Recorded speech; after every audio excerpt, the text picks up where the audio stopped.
can couples continue to grow in love and faith throughout their marriage? Growing in faith and love throughout our married life together takes intentionality. We need to make an intentional, a conscious choice to prioritise each other and to actively pursue relational excellence. To achieve this, we need to apply some focus and rigour to developing our relationship skills, just as we expect to do in our jobs and careers and studies, parenting, or that hobby about which we are so passionate. Sometimes we've found it helpful to understand the difference between priorities and ideals. A priority is something we've made room for in our life. We invest our time, our money, and our energy into anything that we make a priority. We've made active choices to pursue it. In contrast, an ideal is something we believe is important, but we may or may not have actioned it in our life. I may say my fitness is important, but whether it's a priority or an ideal can be objectively determined by how much time, energy, and money I put towards it. And I think by now you've probably rightly concluded that it's an ideal. We often say our marriage is important, and we believe that to be the case.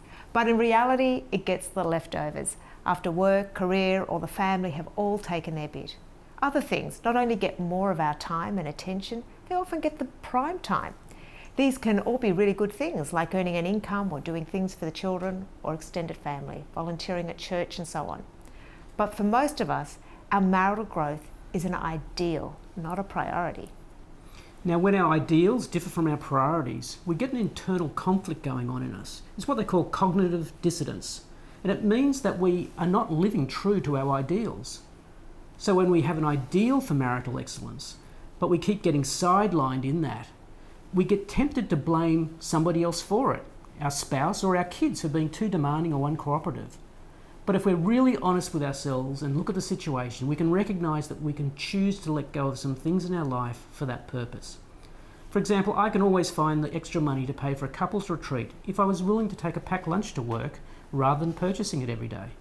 Or if I don't have enough time to talk with Francine, I can give up reading that paper on Saturday morning for 15 minutes to talk with her. That's how I make it a priority.